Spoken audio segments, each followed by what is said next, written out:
welcome to a Legacy Cube Draft League on Magic Online. This is Old Man Poole. I am back from vacation. You guys will have to forgive me. This is probably going to be a day late coming out. But hopefully the video finds everyone doing well. And I've also put together a little bit of a survey for you guys. If you have the opportunity to fill that out, there's a link down in the description. It really helps me out. I really appreciate. Love to hear back from you guys. But let's get started with the draft. I see Glenelendra, one of my favorite cards in the cube. I think I'm going to pick it up here. I do like Chandra Flamecaller quite a bit. I think it's one of the better Planeswalkers. Vraska's alright as well. Hangerback Walker's nice, good value card. Impulse is good because it's selection, and these kind of effects are usually quite good in the cube and kind of hard to come by. I think we're just going to take Glenelendra here, though, and be happy with that. Glenelendra is just so very good. I mean, very frequently catches a couple of your opponent's spells. It's a 2-for-1 your opponent can see coming, but it's very hard for them to interact with. Just very, very cheap, powerful on the board counterspell. Alright, so here, what do we got here? We've got Young Pyromancer, which is a powerful effect in the right deck. I think that this is something that you can't build around like incredibly aggressively, but it's good if you can build around it. It's just maybe a little bit smaller than some of the other powerful things you can be doing in the cube. I like Sword of Temptation fine. I'm a little bit tempted by Nicol Bolas God Pharaoh, although getting up to 7 mana is not impossible, but not free either in cube, at least in Legacy cube. In Vintage cube I'd be happier to play this. But this is a 7-cost spell that almost certainly just wins you the game when you cast it, so that is tempting. Getting rid of 2 of your opponent's cards from hand, or being able to play their best cards, all seems pretty powerful. I think that I'm going to take this. I could see Bitter Blossom being fine, I could also see Sower being fine, but I kind of want to try out Nicol Bolas. Let's see if it's as good as it looks. Wrong Elspeth here. I'm really a big fan of the Sun's Chosen, something like that. I can't remember what it's called all of a sudden, but the one from Theros is one of the better Planeswalker in the cube. But unfortunately, Elspeth Knight's Errant is a little bit behind what we're hoping for. Spell Queller is good. Works good in decks that are good with Glenelendra. Potentially works well with Nicol Bolas, although we do need to pick up lands pretty aggressively to make that work. Also got Damnation, Force Spike, other stuff. Nothing here just really screams fantastic at me. I think it's between these two cards. And I guess maybe if we're going to try and play Nicol Bolas, playing Damnation's not all bad. This is a pretty powerful effect. Very good against Elves, one of the other good archetypes in cube. Kira, Great Glass Spinner, also works fairly well with Glenelendra, just can produce threats that are very, very hard for your opponent to actually remove. It is a late Gaia's Cradle. I think this is one of the best reasons to be green in the cube. You just play this in a whole bunch of mana elves and can do some pretty disgusting things. I do like that deck. It's a little bit flimsy. Things can go wrong in a hurry.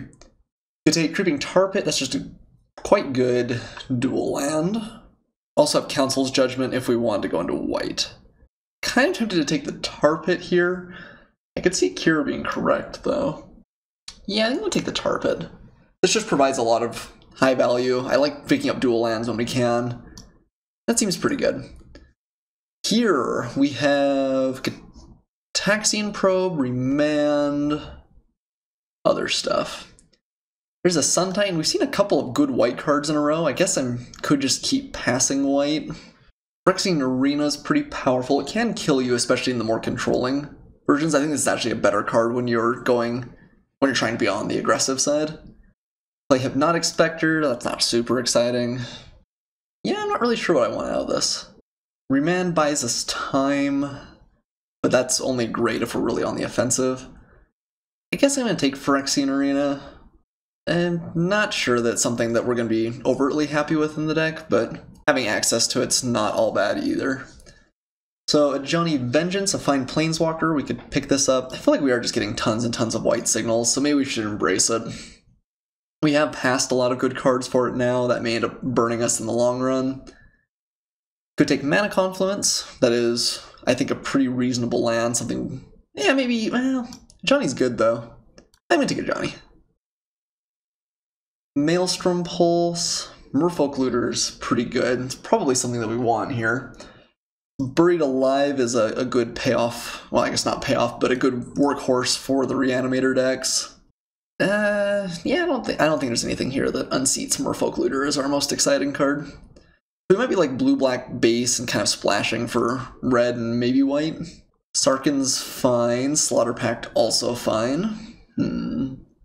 Lava Claw Reaches also okay. Not nearly as good as Creeping Tar Pit, but it is I mean, it's a dual land. We do like dual lands. I think Sarkhan is okay. A little bit replaceable. So is Slaughter Pact. I think I might just take the Reaches here, honestly. Let's make sure we've got some good lands going forward. God Pharaoh's Gift, I don't think we're going to be able to abuse. Let's take Hangerback Walker. I do like Vraska fine, although that's digging into the 5th color, which is maybe a little bit too much. And Hangerback Walker is just a card that always impresses me. Fits anywhere in the curve, does a pretty good job wherever it lands. Okay, some stuff here. I'm probably going to take Murderous Redcap. I don't think we're deep on the Young Pyromancer train from what I've seen so far. Stroke of Genius is only okay. I feel like most of the time cards or decks in Legacy Cube have other more efficient ways to get value. And it feels like a lot of time they just don't find a time to play things like Stroke of Genius. Koth, I mean, good if you're like aggressive red, but not great outside of it. I think I might just take the Crag here, honestly. I'm not real excited by any of these cards. And even though the Crag's not a real great option for like fixing lands, it's probably not going to be playing green. It's still an option. Brimstone Volley or Nimble Obstructionist? I guess probably the Volley. Taxian Probe, probably not making the cut. Stagger Shock, sure. Good against some opponents, and so is Arc Trail. Okay. Well, what have we got so far? We're missing a little bit on like super high power level cards. I do like Lenalendra a lot. We need some more fixing for sure, but we have I think not a terrible start here. Well, there's Elspeth. We did just say very nice things about her. Also got Stoneforge Mystic, which can be pretty disgusting. This is a card that it's very high variance, because at least when you're picking up during drafting. Because if you do get the good equipment, it's fantastic, and otherwise it's very lackluster. I'm kind of tempted to just take Elspeth. That does push our mana pretty far. Maybe that's okay. Also got Bloodstained Mire. Right now it doesn't fetch for anything, but it is a land that could set up for that later. I'm always really impressed by this card, though. I probably overrate it, but the amount of times where I play this and it feels like it just wins the game are very, very high. I think I'm going to. We're being pretty greedy with our mana here. I could see us getting burned. But Elspeth's just quite good. Okay, Marsh Flats is nice here. I think we're going to pick that up. Wouldn't hate having Gilded Lotus just for the ramp up to like Nicol Bolas, although I guess he's the only thing, and Hangerback Walker, that's really exciting for that. Oblivion Stone would be fine, so would Metamorph and Liliana, but we do need to pick up lands when we can. Marsh Flat's a pretty good one. Ooh, right. So we've got Assemble the Legion, which is another sort of similar Planeswalker finisher. I'm impressed by this card, but I think I actually like it. I think most people don't like it much, so I can probably wheel it. Bonfire of the Damned is okay. Chromatic Lantern is okay. Could just take Mind Stone. I like that effect quite a bit in general. Miscalculation's also solid. There's a good number of cards I'd be happy taking out of this pack. I think we're certainly going to wheel something we'll play. I guess Mind Stone might be the most exciting. Our curve's looking kind of higher right now. And this effect is pretty rare. You don't see it very often in the cube. Okay, there's a Badlands that goes along well with Marsh Flats. I think we're going to pick that up here. Walking Ballista would be reasonable. Banishing Light, Lightning Bolt. But again, I really do want to make sure our lands look good enough, so we're going to take those fairly aggressively. Might be time to finally take an ultimate price here. Could also just play Kolaghan's Command. Kolaghan's Command does get you a lot of good value. It doesn't always answer the same cards that you need to with ultimate price, though. Duplicate's fine. Could take Anguished Unmaking. I think we're likely to be black-white to some degree. Black-white-red, maybe. Anguished Unmaking is powerful. Better than an ultimate price by a fair margin. I think we are playing white and black, almost certainly. Yeah, let's take it here. Another version of Elspeth is less impressive than the one we have. Windswept Heath currently does find us, I guess, nothing, actually. We just take Darkslick Shores. It's worse than Windswept Heath, although right now we would need to pick us up some more dual lands before the Heath's really exciting. I think Erebos, it's not really all that exciting. If the Black Devotion deck does seem to maybe be a thing, in which case there it might be good, but I think I'm going to take it the Windswept Heath over the Darkslick Shores. I think that the fetch lands are just quite a bit better. Okay, there's a breeding pool, which means we can now find blue off the Heath. Liliana Vess is okay, Mizium Mortars is okay. Sublime Archangel's kind of whatever. I guess maybe let's take Liliana. Pick up a couple more Planeswalkers to go along with the rest of what we've got going. We take Wrath of God, it's another Damnation effect. Or Sacred Foundry. Sacred Foundry means that we can find red and white off Windswept Heath. And also white off Badlands. That's probably pretty good. I wouldn't hate having another Wrath, but again, let's keep our lands looking strong and healthy here. Root-Round Crag's not likely to make it. Wow. Stoneforge Mystic did come around. It's kind of crazy. I think we are going to take it. I mean, the upside of this card is very high. It may not end up making the deck, but if we pick like a Batterskull or something, or a Jite, Stoneforge Mystic becomes very good very fast. Okay, so Oblivion Stone here or Metamorph. Oblivion Stone's a little bit awkward because it blows up all our Planeswalkers a lot of the time. But it is a nice effect to have. On the other hand, I do like Metamorph a lot. The clone effect is powerful. I'm rarely unhappy to have it. I think Oblivion Stone actually might be more what the deck wants. A little bit slow, but it is powerful. Maybe Metamorph. I don't know, I could see either way there. Okay, Symbol of Legion did come back. I guess what are we hoping for out of this last pack? We're hoping for more effective interaction, honestly. We're kind of a slow deck as it looks right now.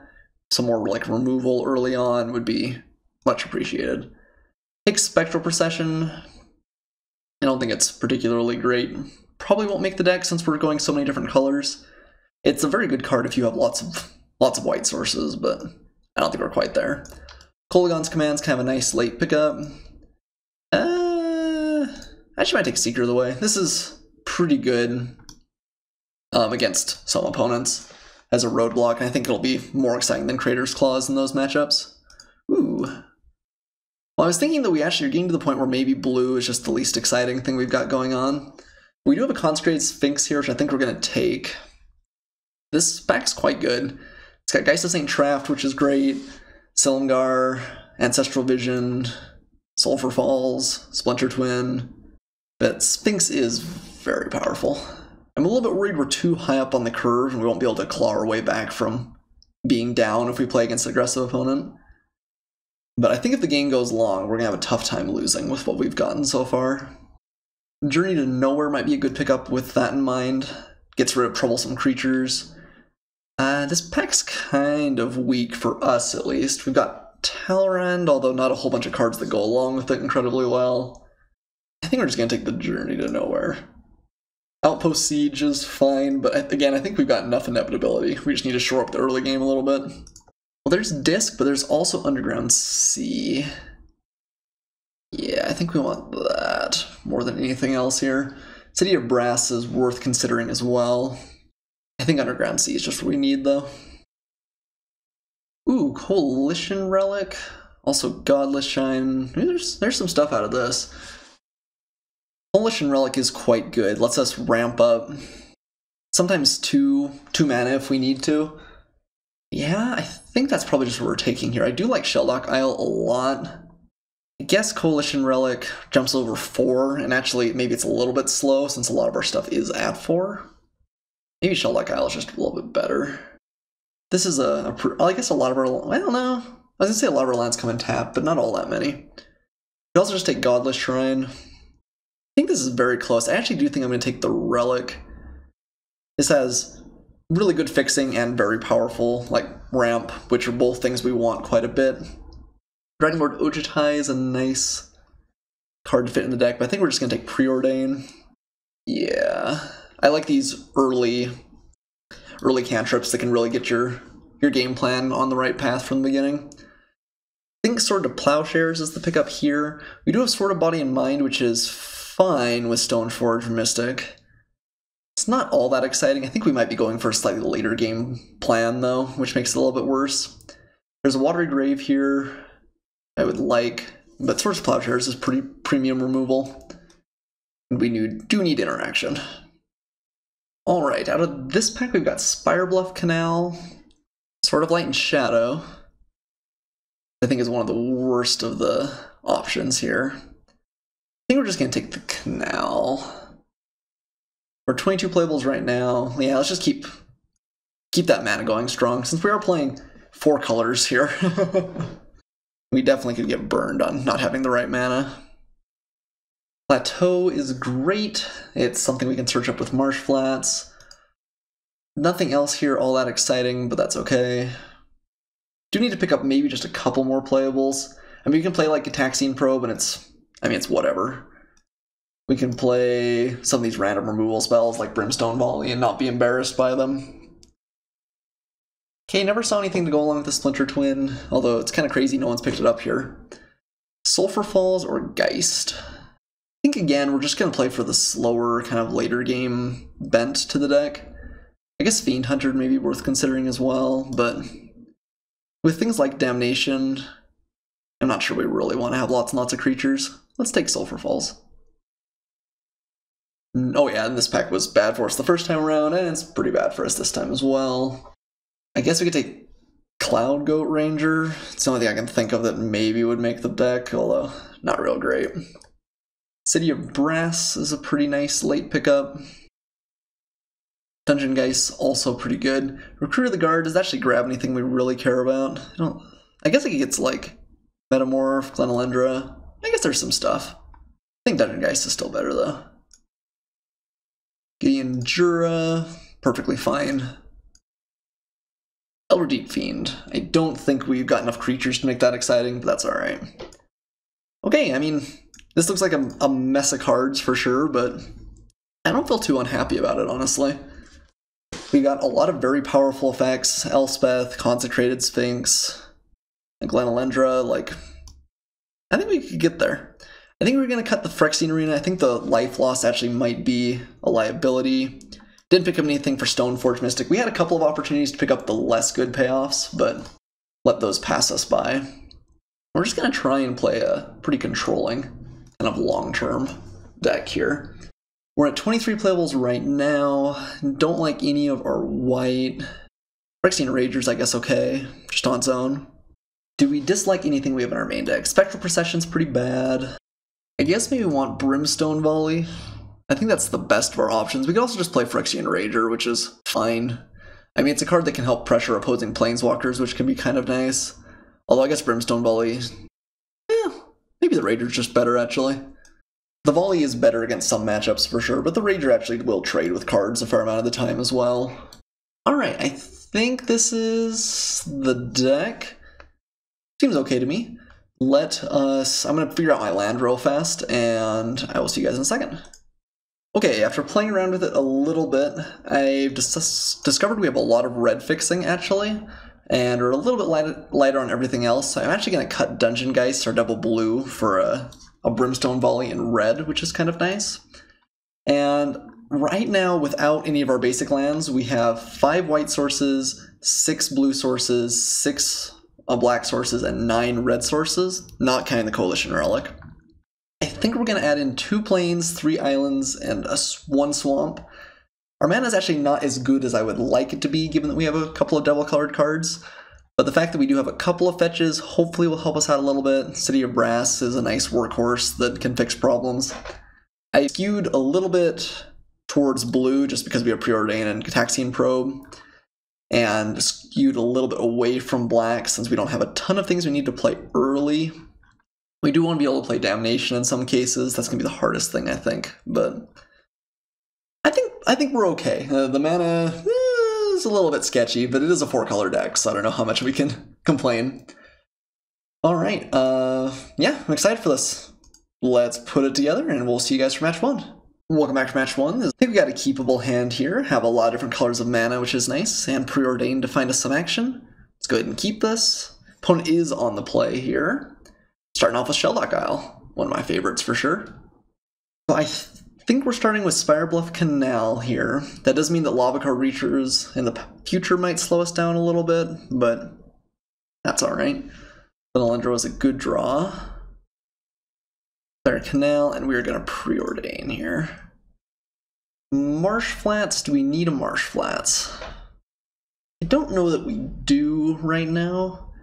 We have, let's see, we've got all the red we could want. We don't have double white yet, or double black yet, but we do have double blue.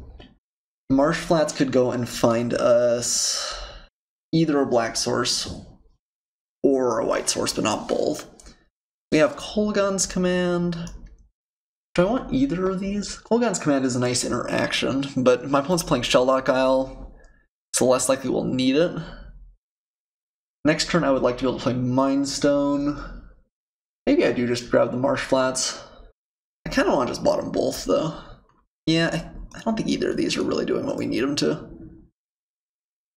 Journey to Nowhere, a fine if an exciting draw. Yeah, the goal is to get Glenalendra kind of online as soon as possible here. Looks like my opponent's got blue-red to start us off. And no turn 2 play. Okay, Johnny Vengeance, nice. That means we could play a Johnny as soon as turn 4 or turn 3 off the Mind Stone. I guess with that in mind, are we just paying the life for the Gataxian Probe? I guess that's not terrible. We're probably going to do it before we try and play a Johnny anyway. Make sure the coast is clear. But I guess we should wait as long as possible then to get more information. Let's play Mind Stone. And we'll pass.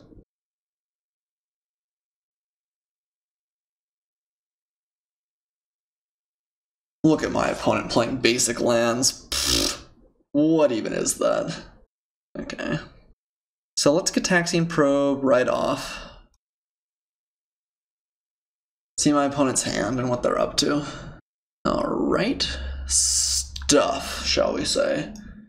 We've got Batterskull, Emrakul. That's a nice rhyme. Fire and Ice, Mountain, Island, and Tamiyo.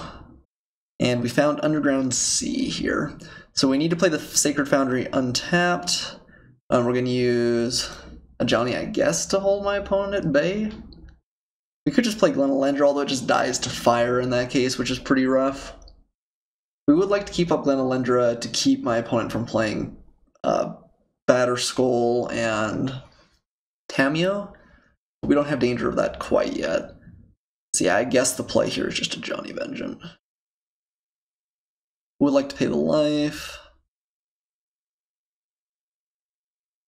Ah, this is magic as intended, right? We are paying for all of our effects here. No point in lightning helixing. Let's just tap down the mountain, kind of. I mean, it doesn't actually tap it, it just doesn't untap. Such is life. But next turn we can play Glenalendra and have the Persist effect up. I guess that's true, we could have played Glenalendra that turn, maybe. Played a mountain, so now he's got one unknown and a slew of other cards.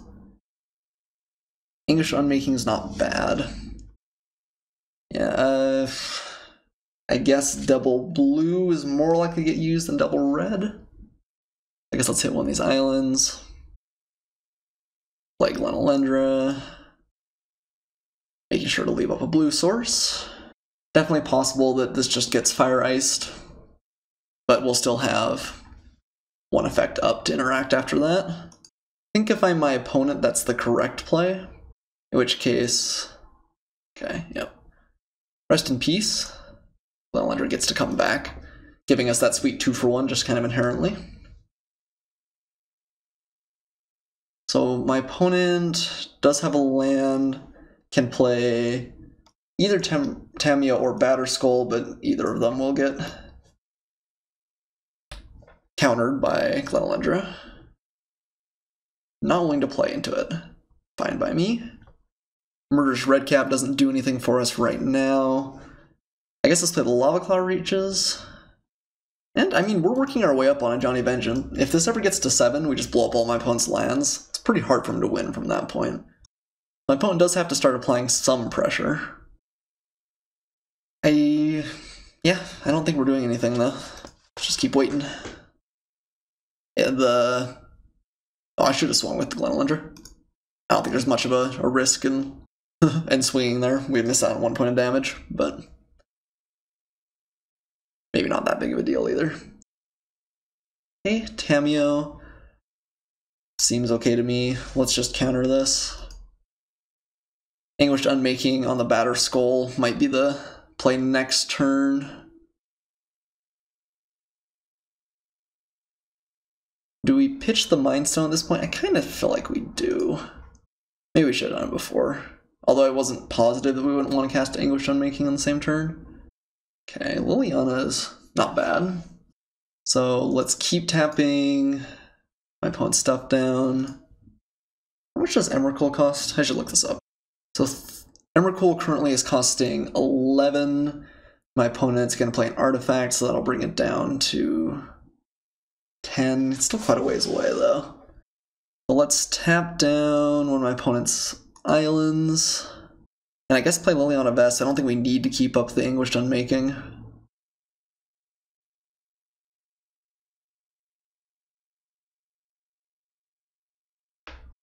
Do we want to search for anything here? Liliana is a tough card to play with. Or do we just want to pull something out of my opponent's hand? I think we just pull something out. Put as much pressure on my opponent as possible. He has to answer a Johnny this next turn. Otherwise the game's got to be over. When it pitched Batter Skull. Interesting. Alright. Pitching Batter Skull, what would that mean?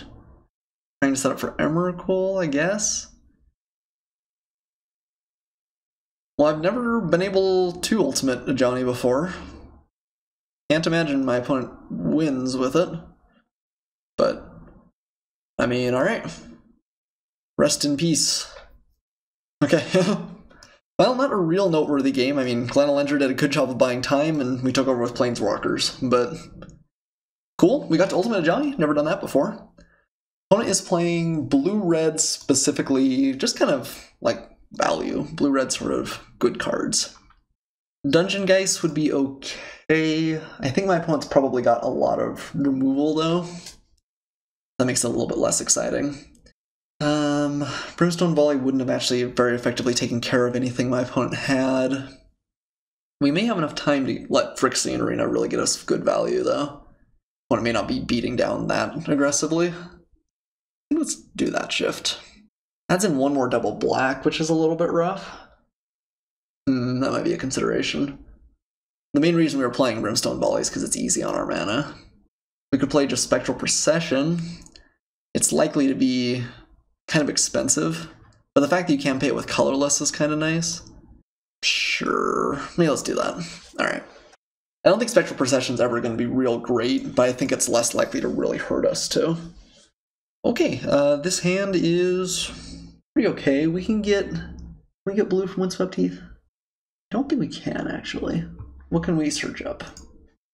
No, can't get blue off Windswept Heath, so we are kind of tight on colors. I think we still keep. This is a little bit questionable. Phyrexian Rager means we can draw another card. Assemble Legion will take over the game in the later stages. This is a slow hand. We have to hope my opponent also is moving fairly slowly. I think we're going to crack the Windswept Heath. We want to increase the odds of us drawing blue. And I guess with the Heath, we're just going to go and get Plateau. We already have Plateau. Guess random white card. Oh, City of Brass is nice.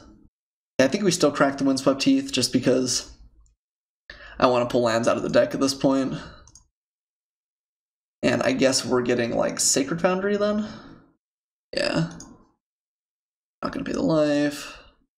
Okay, well, we have tons of red sources. Definitely don't need to worry about that. And City of Brass is a blue source, even if it's a little bit of a painful one.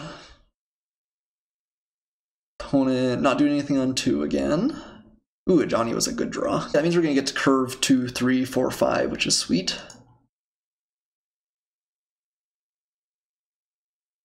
I think it's amusing the City of Brass always makes like an Emrakul symbol as it's going up.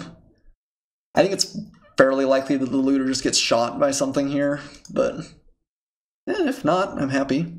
Next turn we play Rager. Or after that we play a Johnny and hope that's powerful enough to interact if we need it to be. Okay. Rest in peace, Mr. Looter.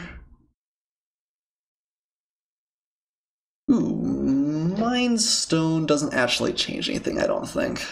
We could play Mind Stone this turn and play Assemble the Legion before Johnny, but I think having a Johnny out's going to be close to as good anyway. This does mean we're taking a little bit of extra damage from City of Brass, but I think that's okay. There's that Emrakul go.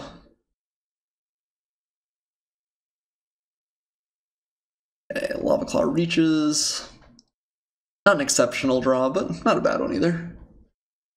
And Phyrexian Rager's a little bit nice just because if my opponent does have like a Planeswalker, it either eats an activation or starts pressuring it. Okay. So Marsh Flats can go and get Underground Sea. Again, I think I just kind of want to pull out lands at this point. Opponent could be playing Counter Magic, but if he gets a Johnny, that's not that bad either.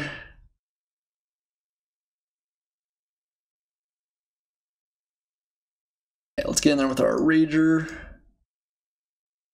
Get my opponent down to 18. Still no play. And I guess we'll play a Johnny. We are definitely killing myself. If we get burned out this game, we've done a lot to help my opponent. So let's hit one with the blue sources. But then next turn we've got to Assemble the Legion, and my opponent's kind of got to start interacting. Like, ooh, Glorybringer. That's actually pretty good. That kills our Johnny right off. Yeah, we actually don't have a great answer for that. Do you want to exert? I would think probably not. Although my opponent doesn't know our hand either. Okay. And if he thinks that we've got... Yeah. Okay, seems fair. If you think that we've got some interaction, which we don't, then exerting's better there. Let's play Assemble the Legion. And hope to find removal, I guess. Don't really want to take any extra damage because it increases the amount of turns we have, or it decreases the clock before our opponent can kill us. No play. We will take our one soldier. Ooh, Nicol Bolas is good. We're a couple of turns away still, but we are going to be able to play it. Play Mind Stone. I guess we can play it next turn then, can't we? That does use up City of Brass, but I think that's okay. 1, 2, 3, 4, 5, 6, 7. The next turn. I guess we don't have to use City of Brass in that case. I think we actually don't want to crack the Mind Stone because of that. Alright, go my soldiers. Soldier, singular. Next turn will be more though.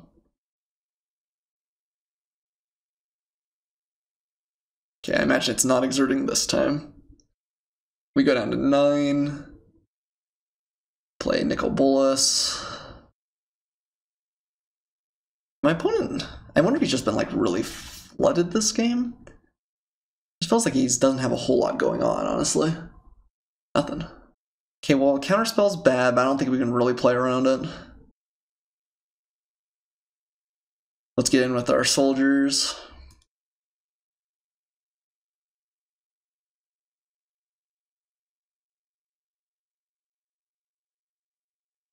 And I think we're just going to kill Glorybringer. We could make the argument, if we stall a turn, we potentially could just kill my opponent, but I think that's a lot more dangerous. So we need black, blue, other stuff. I'm just going to kill the Glorybringer. We could duel my opponent for 7, but that feels unnecessarily risky. Glorybringer's like, I made you. Or wait, Nicol Bolas is like, I made you, Glorybringer. Yeah, I don't know what my opponent's got going on over there. Is this just going to be like Karn or something terrifying? Sundering Titan's pretty good. Although it's maybe a little bit too late. My opponent's gonna really destroy our mana base, but we just hit with Nicol Bolas. And we have Assembled the Legion that's ticking up as well. This is good though. My opponent gets to wipe out like 4 lands. Yeah. That's a beaten. We're gonna have to win with what we have on board now. But I don't think that's impossible either. I'll start off with the Preordain. Ooh, we could just blow up my opponent's Sundering Titan. It's kind of sweet, actually. We could play it. We do have the lands for it. Sure. But Hangerback Walker, top, and then Kolaghan's Command on top of that. Okay, so discards a card, destroys an artifact. I don't think we have any creatures we care about bringing back, really. Black, red, colorless. Man, Kolaghan really does not like Sundering Titan. We're gonna tear apart my opponent's hand here pretty well. Oh, that's true, I forget Sundering Titan blows up more lands. Yeah, that was a mistake. It is dead. Hopefully it's not gonna matter, but yeah, that did put us even farther into the mana screw department. I think we're just gonna blow up my opponent's hand and just say, hey, you're top decking now. You could top deck something great, but alright, opponent just concedes at that point. I think we had him. That was a bit of a mistake with the Kolaghan's Command on Sundering Titan. And that was a silly mistake too, because I think I knew that, but just didn't pay quite enough attention. Some of the Legion got there though, and we hit Nicol Bolas right on time to deal with my opponent's Glorybringer. Cool, happy to pick up the win. I will see you guys for match 2. Hello and welcome back for match 2. This one's playing a really sweet art. I've never seen the Etched Oracle art on Magic Online before, but I'm in love already. This hand's okay. I think we're gonna play it. I mean, City of Brass means that our lands end up being okay. We've got Glen Elendra, gonna get to draw a card off Phyrexian Rager.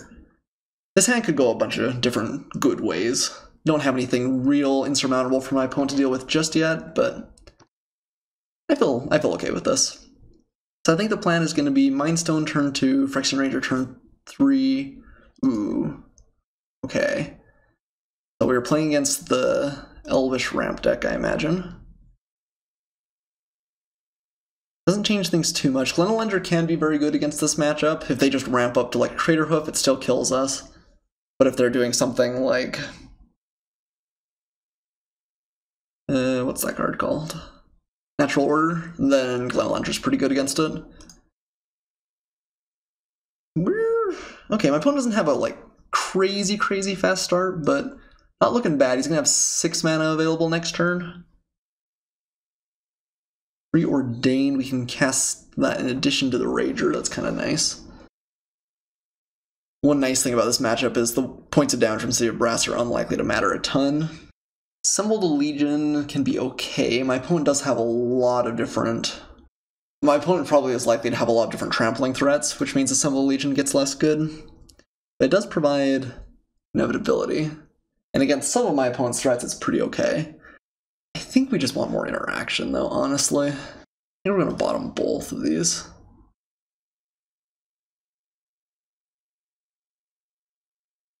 Badlands, equally as unexciting. I guess we should have waited to play the City of Brass. We could have saved ourselves a point. Again, I don't think it's going to matter too much in this format, but it's still a point of damage. Once in a while, it's important. Okay, next turn we can play Glen Elendra with counter magic up. If my opponent's got anything truly devastating turn 3 here, I'm not sure we're going to be able to interact with it all that well, but this is kind of like the critical turn, I think. Because either my opponent's going to be faster than we are, or we're going to be faster than my opponent. Alright, opponent considered for quite a while. Acidic Slime. Okay. Okay, going after the City of Brass seems reasonable to me. Okay, so that's a little bit conservative play. I don't think it's a bad one, though. I guess we could Metamorphosis Slime and blow up in Forest. Alternatively, we could play Kolaghan's Command. No, we can't play Kolaghan's Command. We don't have both colors anymore. So Glen Elendra or Phyrexian Metamorph, I guess, is our lines. How much do we think my opponent cares about a Forest? He might. They missed their last land drop. No, wait, they didn't. I lied. But they didn't have anything great to play at that point. I kind of like actually sliming and stalling a turn. I think that's okay.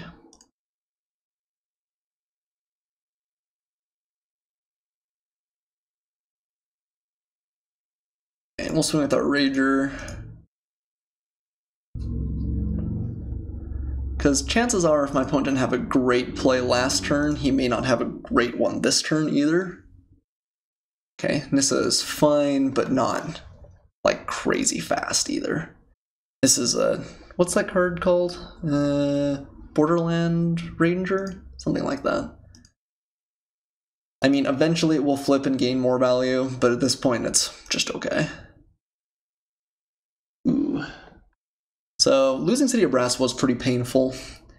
We'd be very close to casting Elspeth at this point, had my opponent not done that. Do we want to offer to trade? I guess we probably do. I don't think we care if we take damage in this matchup all that often. And beating down my opponent is going to be something we have to do at some point. I can kind of see an argument either way there. Really do need to find a land fairly quickly. Hopefully Glenalendra is a pain for my opponent to play through, though. They don't just have, they lose something huge here. Kind of feels like something huge. Yeah. Sundering Titan wrecks us terribly. Mirror Battlesphere. Ooh, come on. Come on, we just need... Black or red, black or red. Do we want to trade with Nissa? Might actually be okay with that. Glenalendra will come back. We still have the value if we need it. Maybe not great. Come on. Oh, almost. So we're going to take a beating from the Battlesphere here.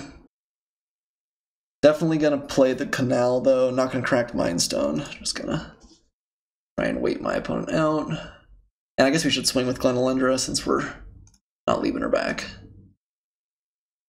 So Battlesphere is going to hit pretty hard. It does run into Acidic Slime potentially. Next turn we'll have Consecrated Sphinx. We're a little bit iffy. We have gotten burned by the mana a little bit. That Acidic Slime hurt us a significant amount.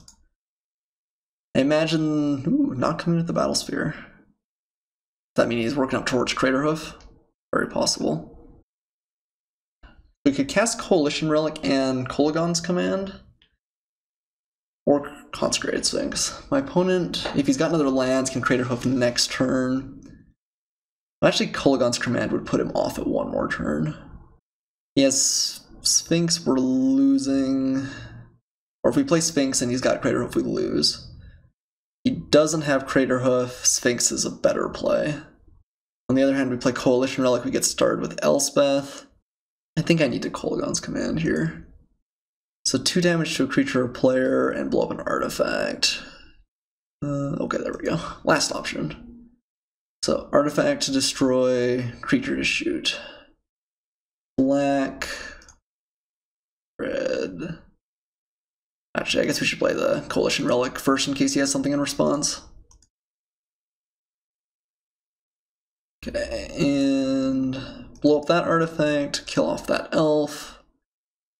Black, red, blue. And we can still counter something in response if we need to.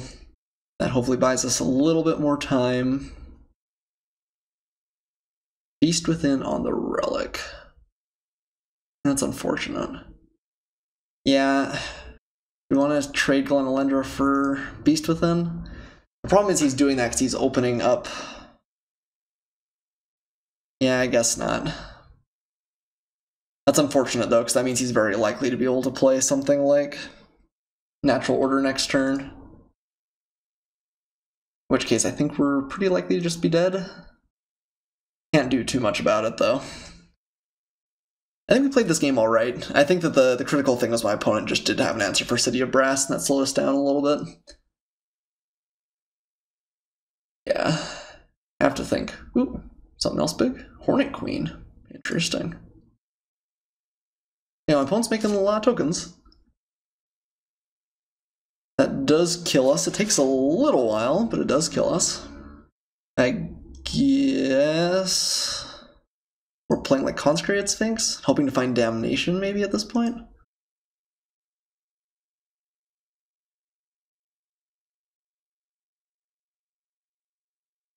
Go acidic slime. And beast. We're gonna trade away for insects. Yeah, I think I'd like that. Okay. Sounds good. And we get to start drawing some cards.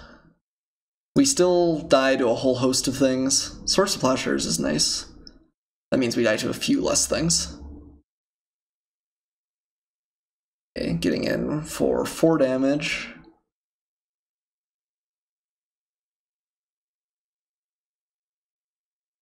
Dorga Tree Speaker. And yeah, I'm just gonna level him up a bunch, I think. No real point not doing it, but it's not that big and impactful either. We can force my opponent to just swing and kill Gideon Jura. We could pick off some things along the way. We can't actually play Elspeth and keep her alive all that easily. We are gaining advantage turn after turn, though, thanks to Consecrated Sphinx. My opponent just has so many cards that go wide. I think we play Gideon Jura, blow up my opponent's Hornet Queen. Say come what may at that point. We're tight on white. I mean, it's just the name of this game, right? We're tight on one color or another, but... let's blow up my opponent's Hornet Queen.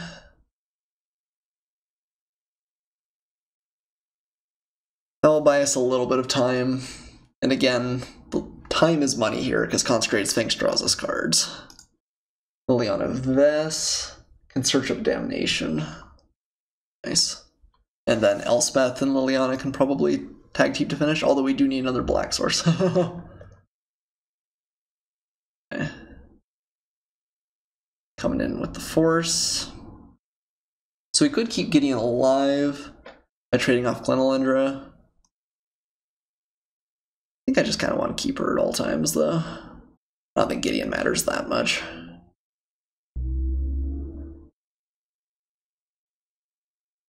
Okay, still leveling up. You got it, man. You got all the mana you could ever want. Opponent really, I think, is just desperately trying to find one of his game-ending threats here. I guess we Gitaxian Probe first, question mark? 1, 2, 3, 4, 5, 6, 7? I guess we'll pay for it. What you got over there? Just a land? Green Sun Zenith. Okay. Nice. So we can actually play Liliana and get that out of his hand then. Because that means I think that he was trying to wait until he could get up to Craterhoof mana, which I guess he was at, wasn't he? Yeah, that means he wouldn't have it. Because that's 2 already. 3, 4, 5, 6, 7, 8, 9, 10. Green Sun Zenith still seems super scary though. Why wouldn't my opponent go for that? No. I think I'm still gonna pull out of my hand though. My opponent's hand. I think I'm missing something there. That's okay. I'm scared. I'm scared. Oh, I should have swung with Glenelendra probably. Yes, we do want to use the ability. First Red Crab's fine. I think we're gonna swords one of these insects. 2 coming at my face. Okay. We'll take it.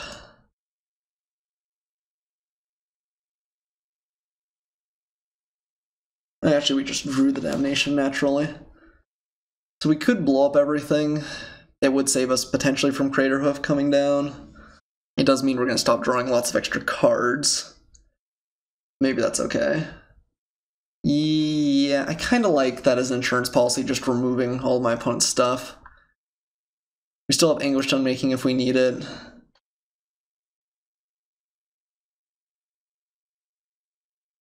Black, black. And can't quite play Elspeth. Can go and search for a card, though. And actually going up to 8 might be pretty good, but I think searching just for like Nicol Bolas here is better. Let's see. And I guess we'll just pass the turn back. Well, we could have kept... No, we can't keep English Maid on making up because we didn't have the black. Sylvan Library is actually a pretty good draw for my opponent. That may merit more danger.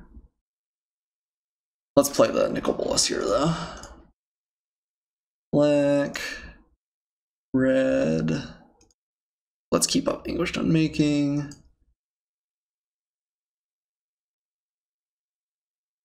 And exiles cards from the top until they find a non-land card. Eternal Witness. Let's cast it. What do we want back? Okay, opponent concedes. I think that we did have him. It looks like it was my opponent just wasn't able to find a threat, honestly. I think there were a number of turns there we could have just died, but again, the green deck, while powerful, frequently can be a little bit inconsistent, shall we say. There are just times where you can't find your ramp in time, or you can't find your threats in time. That having been said, I'm definitely going to sideboard against my opponent's mana elves. I think that Arc Trail and Stagger Shock are not great. I think Liliana Vest is probably not great either. I think my opponent usually is going to be able to dump out his hand. And the tutoring effect is powerful, but it's kind of slow. Gideon's okay. Redcap's good. Mostly I just want as much interaction on the low end as we can get. Maybe Nicol Bolas is a little bit optimistic. Let's run back with this. Nicol Bolas is good, it's just kind of expensive, and we may not have tons and tons of time.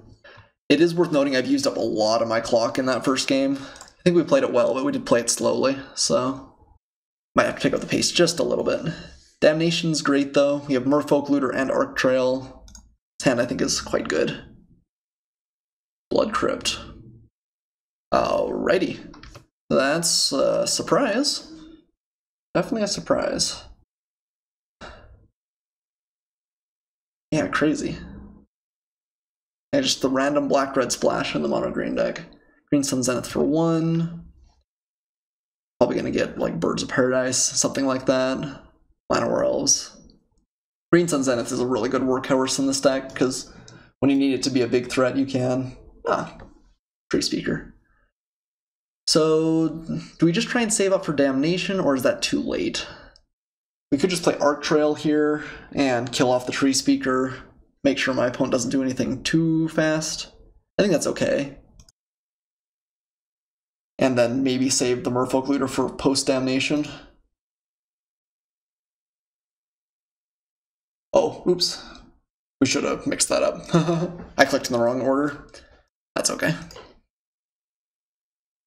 We missed out on 1 point of damage on our opponent, but I mean, that just happens some when you're playing this many different sort of random cards. It's hard to play it all like absolutely correctly. And that's why Cube is so fun. Alright, so playing Island. That means we don't necessarily guarantee Damnation next turn. That's okay. I think my opponent's still a couple of turns away from anything crazy good, too. Yeah. We do need to find some lands in general. Walking Ballista for 2. Solid. Not absurd, though. Okay. Do we Damnation at this point? I don't think we do. Let's play Creeping Tar Pit. Opponent just doesn't have that much mana going on. Don't think we want to play Merfolk Looter into it, so we're just gonna wait. And try and get a little bit more off the Damnation.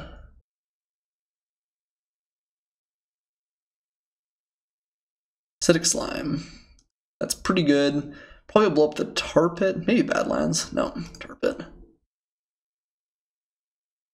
One gets just a little bit more value. Polygon's Command. We could blow up like 2 powerful things here. We could just kill the Ballista and something else.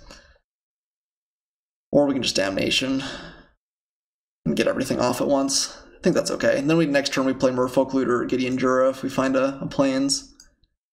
And start going from there. So maybe not the best Damnation you can have against the mono green deck, but I think an okay one. Yeah, we'll take some free damage from the Ballista. That's alright. My opponent did get value out of all the cards he played, but so did we with the Rager. Uh-oh. Okay, well. We wouldn't have interacted real well against Vraska anyway.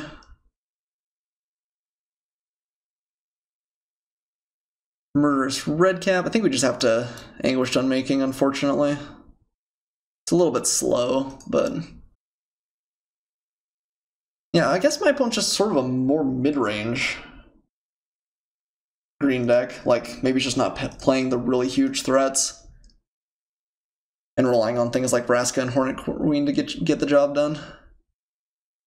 Well, now I am regretting Damnationing that early. I wanted to get the Merfolk Looter going, but maybe that was...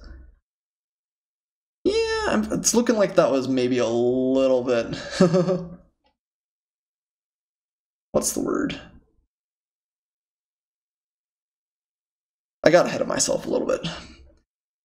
Okay, Murderous Redcap, we can kill his Pirate with. Can't actually kill the Master of the Wild Hunt, which is public enemy number 1. But I think this is our best play still. This will buy us quite a bit of time, eat up a couple of my opponent's permanents. Master of the Wild Hunt will provide value though. Like, this is very similar to the Assemble the Legion. Okay, there's Nissa. Is it 7 lands? Oh dear. Okay. Reveal the top card, your library, put on the battlefield. Free lands. And Virtuous Yearvolk. Well, yeah, that Damnation was terrible. I felt like my opponent was running out of gas, but they may have just been sandbagging. We basically have to hit Gideon now, so you need to answer the Gearhulk. A little bit interesting how he splits up. Ooh, actually. This comes back in, can't actually quite kill anything, so we're just going to shoot my opponent's Planeswalker. Yes. We are in a heap of trouble. Mind Stone's not going to do it. I guess we like Kolagon's command. Return Phyrexian Rager, I guess. Yeah, I mean, the best shot we got is to kill our opponent's Eternal Witness. Okay, well, let's return the Rager, blow up the Witness. Are we just dead? We chump block. I think we're just dead. Let's not waste any more time on this game. So we only have 7 minutes to finish off the next one. Okay, well, we had the Damnation and we blew it. I think that my opponent actually is a little bit more mid-range. Maybe means that like Nicol Bolas is more likely to get there. I do still like Brimstone Volley, Stagger Shock, Arc Trail, because my opponent's playing a bunch of kind of medium stuff. Phyrexian Rager seems kind of uninspired. On the other hand, still, if we like make it to the late game, we're already winning. I think I still like that trade, though. Okay. Nicol Bolas for Rager. Alright, definitely do want to play first. And even a pretty reasonable hand here. Let's go ahead and keep. We do need to find red, but fortunately that's one of the color combinations we have the most of. Let's start off with the Creeping Tar Pit, and probably plan on playing Preordain next turn, although maybe the Looter's just better. Okay, Plateau was great. Play our Merfolk Looter. And then next turn, plan on playing Preordain and just sifting through the deck pretty aggressively between the two of those guys. Also have a Mind Stone, I guess. Let's draw a discard very first. Redcap seems okay, a lot worse than a Johnny. Yeah, see you, Redcap. Play Plains, play Preordain. Which means we shouldn't have played the Plains quite yet, but that's okay. Nicol Bolas eventually is going to be good. We want the Marsh Flats. We don't need Marsh Flats, but we do need blue, which Marsh Flats can find us. Yeah, I can find Underground Sea. So let's put Bolas on the bottom, Marsh Flats on top. Mind Stone, pass. And then depending on what my opponent does, we may either Johnny Vengeance shoot something or just drop the Assemble the Legion as soon as possible. You know, my opponent's looking more and more like varied in his color combinations every game. Nissa Vastwood's here, perfectly fine. I don't think that's enough, powerful enough that we need to play the Ajani though. So let's assemble the Legion. Hope to avoid my opponent's. I guess let's draw this card first. Hope to avoid Acidic Slime. Let's pitch the Coalition Relic. And start mustering. Oracle of Moldiah. Playing an extra land. That means he's probably going to be able to use Acidic Slime if he has it next turn. Not blocking. And let's always yield to this. Hey, a blue source is nice. Play Marsh Flats, crack it, go find Underground Sea, yeah. Play a Ajani Vengeant, shoot my opponent's Oracle. Actually, I guess let's Merfolk Looter first. I'm playing a little bit crazily here because we're so low on time. But I think that's what we need to be doing here. Okay, and we'll keep up Stagger Shock for next turn. Gonna chump block with the Soldier to keep Ajani alive. Voted Druid. So probably does not have Acidic Slime then, which is good. Block. The longer the Assemble the Legion gets going, the better we feel. Let's draw a discard. Pitch the island, play Badlands, that was a nice draw. And do 2 damage and make my opponent discard a card. How do we do this? Discard, kill off Devoted Druid, red, black, whatever. And then Stagger Shock and kill off Nissa. And get in for a couple of points with our soldiers.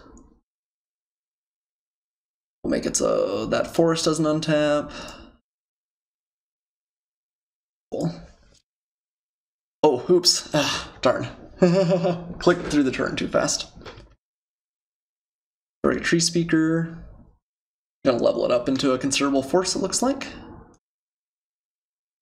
And I guess we'll try and kill the Tree Speaker if we can. Nice.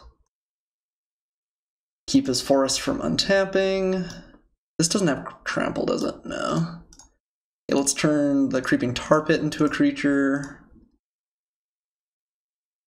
Swing all those. And then use the Merfolk Looter. Although, oops, we should have kept a creature back there as well. Yeah. We're playing pretty sloppily here, right here at the end. We'll use the Merfolk Looter, though, to chump for Ajani and draw and discard. I think despite the kind of questionable play we're going to be able to get there. Ooh, Master of the Wild Hunt. A good card. Not an absurd one. I think we do want Journey of Nowhere just to remove it, so. And then do we have Lethal? I think we do. Let's cast our Journey to Nowhere. Get rid of the Master of the Wild Hunt. And turn this into a creature.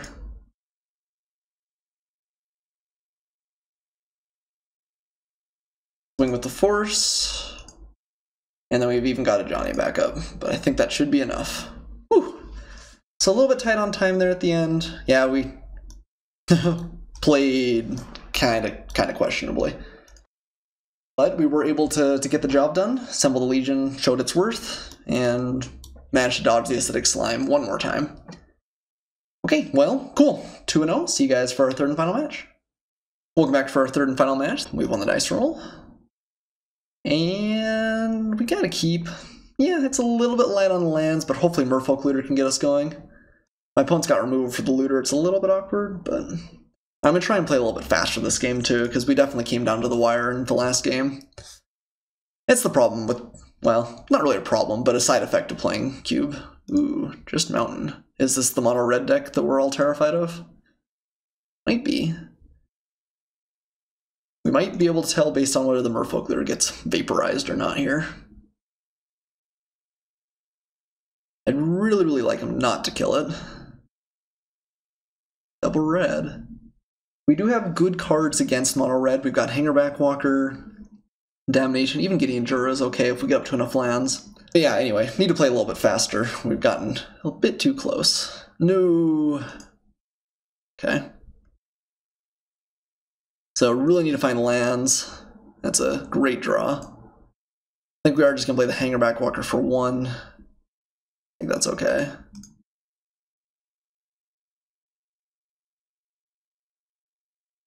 Yeah, it's got to be mono red with the triple mountain start. Yeah, Goblin Rabble Master. So let's see, this is beginning of combat. So we're just going to Brimstone Volley that. Not going to trade for a single Goblin token though. So finding a land again would be great.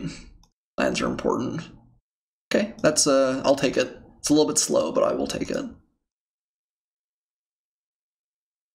We've drawn very well for a hand where the Merfolk Looter got killed immediately. I don't think swinging with the Hangerback Walker burns us very often there. We're not going to chump any of the like hasty threats. Like Ball Lightning. Well, no, Ball Lightning's got trample. Yeah, I can't think of anything that we're happy trading the Walker away for.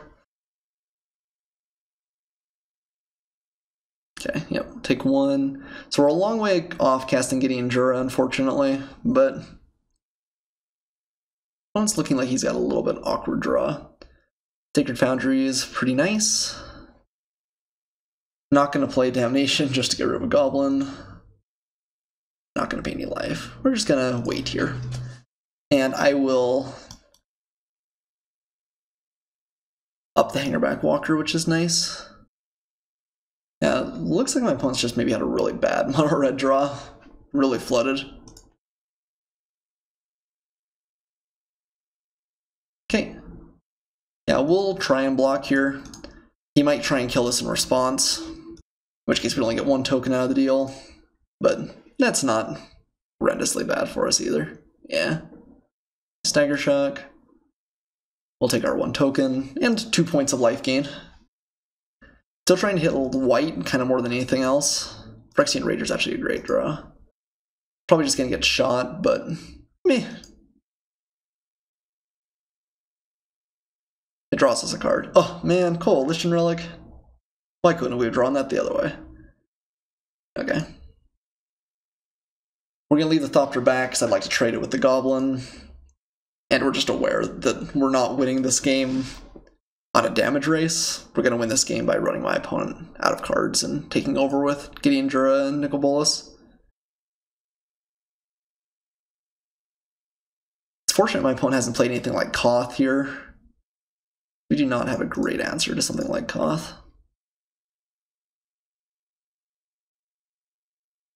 Uh-oh. This looks big. Wormcoil Engine.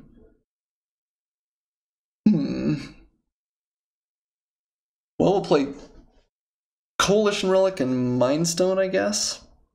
Not much else we can do.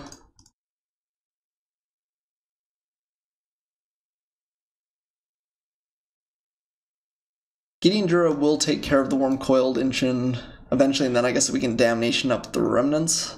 But that was an unexpected and large, scary threat that my opponents pulled out. Ooh, he's playing a second color. Has he just been, like, crazy mana screwed? Possible.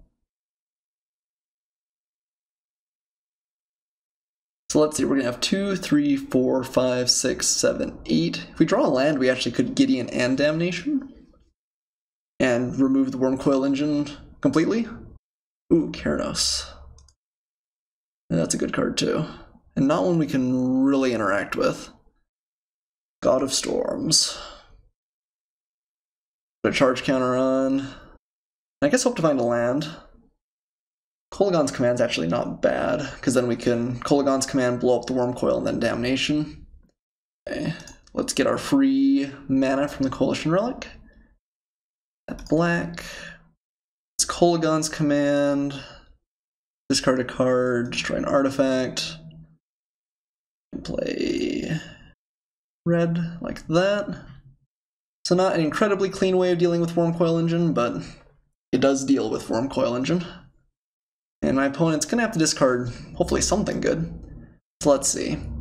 When he reveals a non-land card, so Kyrnos is just gonna kill us pretty quick. Not too much we can do about it though, we just kinda have to hope that he hits a lot of lands.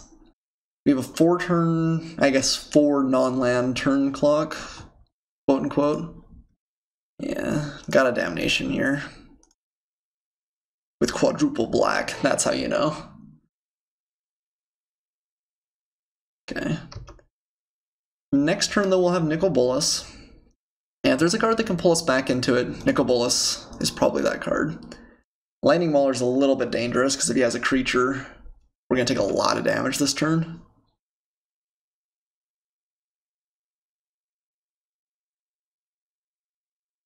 Okay, let's add the Coalition Relic. No creature at least. It's hopefully running out of gas. Beginning of pre-covenant main phase, we add in blue. Sure. So let's play Nicol Bolas, and we blow up Lightning Mauler. I think we kind of have to. Or we can plus. Getting to get rid of Kyrnos may be important. Ugh. I guess we could have also played Gideon. No, Gideon's bad. The problem is if he hits a non-land card, he can just kill Nicol Bolas. I think we have to hope to hit a good non-land card, like a removal spell from my opponent. Feels bad to be playing with hope in our mind, but I think that's what we gotta do. We'll play the Marsh Flats. We don't really want to crack it, though. I guess we should have played it first, on the off chance my opponent's playing Daze. That feels like that might be a little bit crazy, but you never know. He's playing a red aggressive deck with some blue elements, so there might be some tempo cards in there. Looks like he just got super screwed on mana. Alright. What do we find? Something good, please? Please? Chandra. Okay, that counts. We'll buy us a little bit of life. And pass. Like I said, not going to crack the Marsh Flats for pretty much any reason.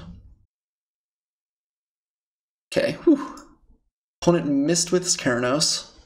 Come on, don't get there.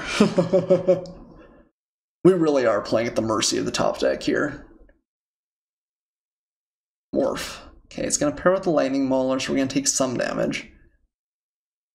What are the red morphs? Is this Stratus Dancer? Might be. Not much we can do about it, unfortunately. We can't play Gideon and kill it next turn, though. We're going to take a little bit more damage. Ire Shaman. Oh, okay. Never mind. I guess I knew about Ire Shaman, too. Is it Charm? Uh-oh. That burns our face, right? Alright, or burns Chandra. I guess both are equally not great. Okay, yep. Rest in peace. You could hit at Nicol Bolas? Hit at Nicol Bolas? Don't take us to 2? Darn. Yeah. I think that was the best line we could have, but we're taking kind of a billion damage.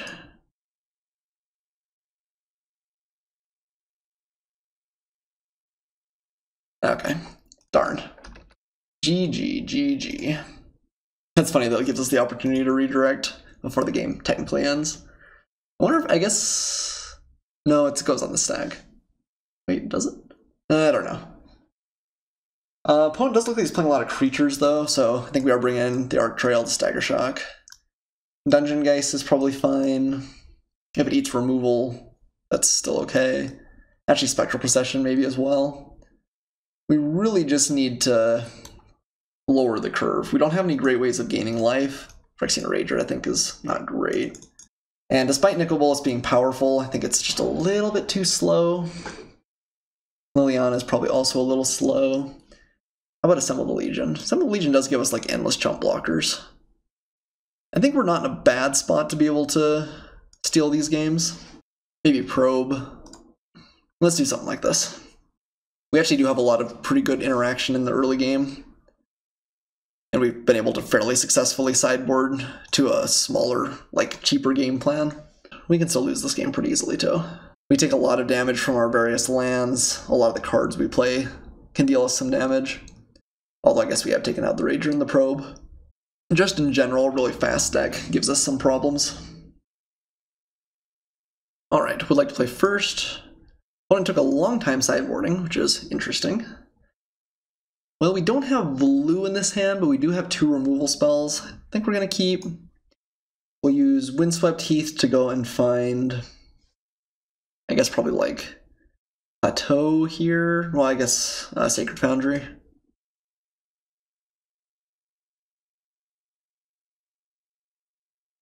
No, not going to pay any life. And pass back. We do have interaction, which is kind of at a premium, but Swift Spear gonna deal 8 points of damage to us. Can't cast Glenelendra in the short term. I wonder if we should wait with Arc Trail and try and get even a little bit better value, or if we're just in the shoot everything plan. I think we can wait. Should we wait? Opponent probably has like Goblin Rabble Master next turn. Problem is we can't cast Brimstone Volley next turn consistently too. If he does have like a Rabble Master, we have to have it killed. I think we'll play the Lava Crawl Outreaches and wait for a turn. This is slow, and in a matchup that really only matters for tempo, being slow is not great. But okay, didn't trigger prowess at sorcery speed at least. Not at all. Okay. City of Brass, a painful way of paying blue, but I think the way we're going to play blue. So now we're a little bit awkward if we try and Arc Trail though, because if he has a like Lightning Bolt in response, it gets us pretty good. I think we're just going to cast Brimstone Volley. I guess we should wait till the end of our turn to do that, in case he plays a more dangerous threat.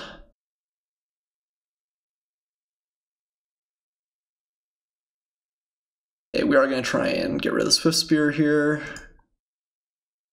He would have to have quite an impressive array of spells to get us here, meaning he has to have 2. But they do have to be at instant speed. You can make an argument we should have just gone for it at the end of our turn, but then if he has a counterspell or something, it hurts us more. On the other hand, taking 3 from prowess triggers post Brimstone Volley is a little bit awkward too. Okay. Opponent allows it. Great. Okay. Don't have a great answer to that. It's going to be 3 damage a turn for the foreseeable future. Blue is nice there. Glenelendra actually doesn't do too much against the Ifrit right now. I think we're actually going to Mindstone Preordain and try and find a good answer to that. Gideon Jura counts for sure. Let's put the Marsh Flats on the bottom and plan on using Gideon Jura next turn. Okay. We still are at 17. No need to panic just yet. We're gonna go down to 14 this turn. Play Gideon, blow up the Ifrit. Hopefully he doesn't have a great follow-up play here that really keeps the pressure on. Absolutely taking it, not much we can do about it. No play. I like no play. Okay, I guess this place, well, what are the odds he has Counterspell? If he has Counterspell, he did think about saving the Swift Spear. If he has exactly Days, we're happy we played City of Brass. I guess let's play around exactly Days. I think if there's a chance we can keep Gideon on the battlefield, that's huge. Better, I think, than playing the Spiral Bluff Canal and not having to worry about it being tapped. It's entirely possible we kill it and like Brimstone Volleys here, but at least we got rid of the Ifrit then. It did resolve, which is awfully nice. Opponent's still not playing anything. He's thought a lot about some of these plays, though. There's been very long pauses. Not Kyranos. Oh, okay. Full Drifter's good, but not absurd. They'll die to Arc Trail. And Gideon can start getting in there. Ooh, Hangerback Walker's nice too. So choose target creature to deal 2/2, to deal 1/2. Kill both of those. Swing for 6. Crunch.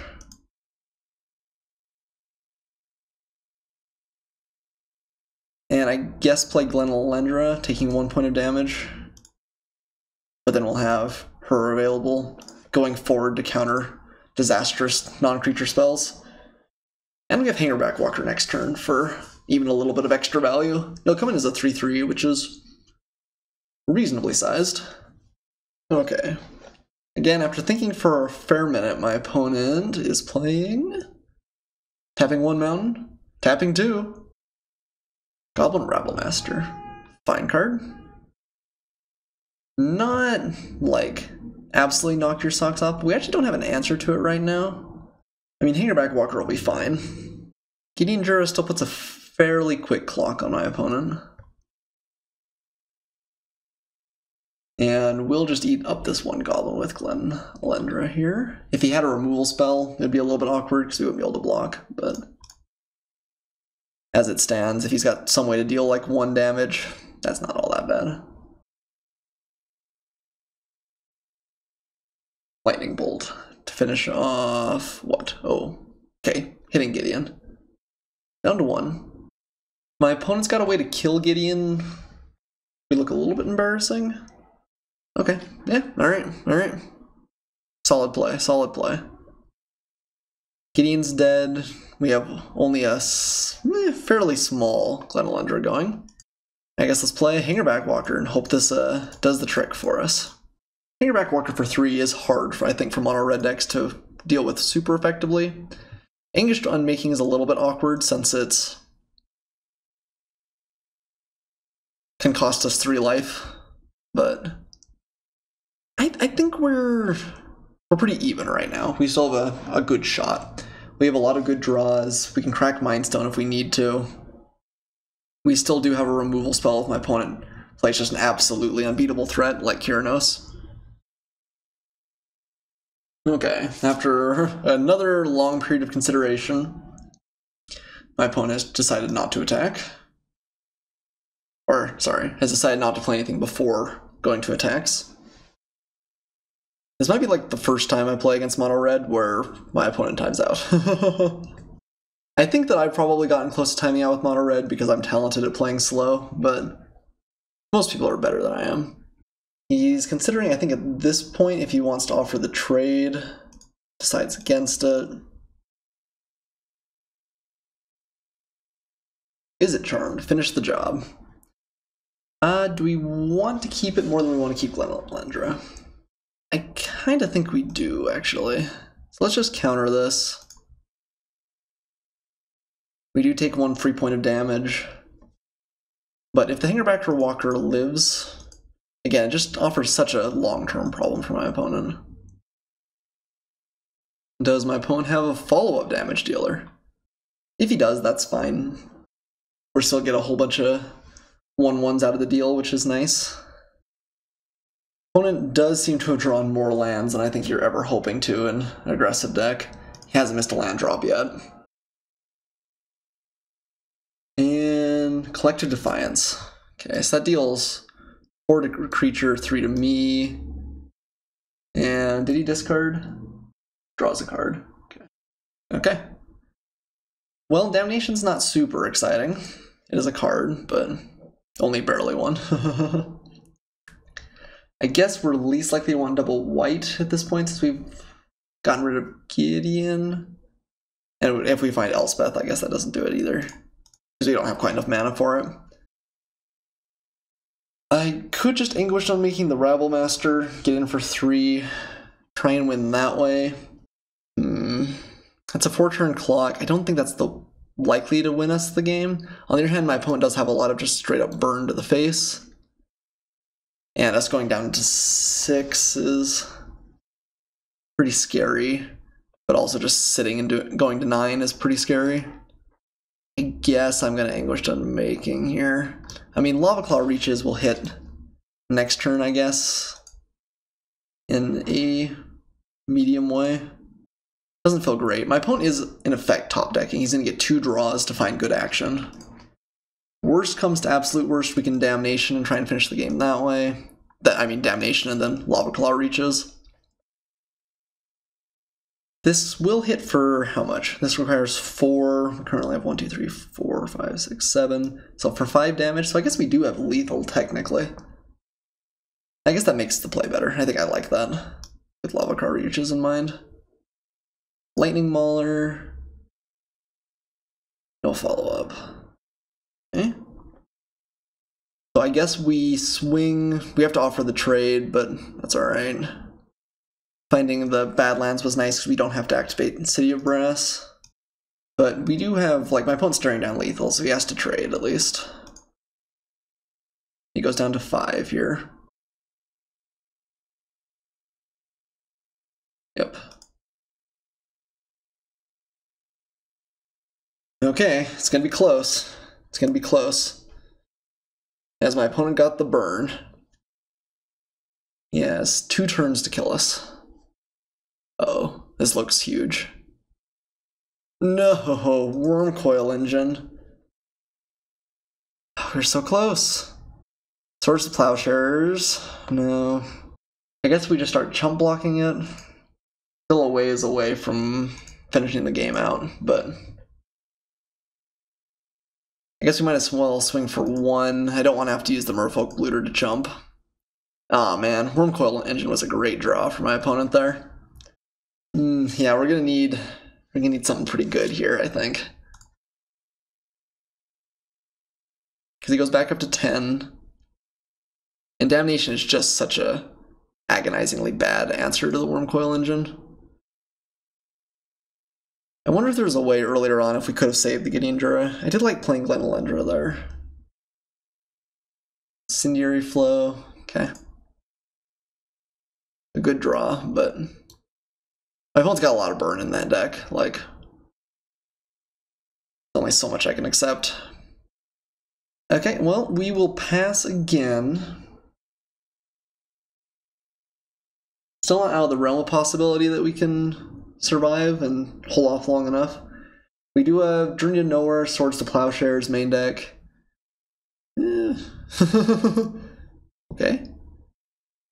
It tastes good. He gets to start sniping down my Thopters. We have 1 draw here. And realistically, even past that, maybe we don't.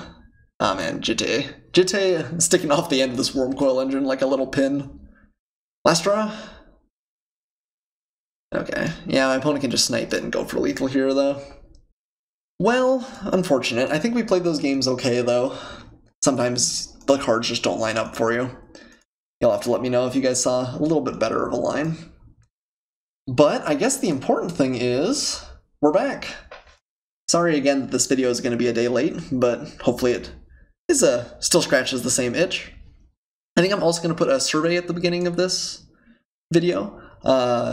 If you'd like to fill that out, it would mean a lot to me. I'm not sure whether we like these long format videos or ones where I chop it up with drafts and matches. It doesn't really make much of a difference to me, so fill that out. I'll probably have another couple of questions on there as well, so any feedback you can give to me, I very much appreciate. But all the same, thanks for watching, everybody. I will see you next time.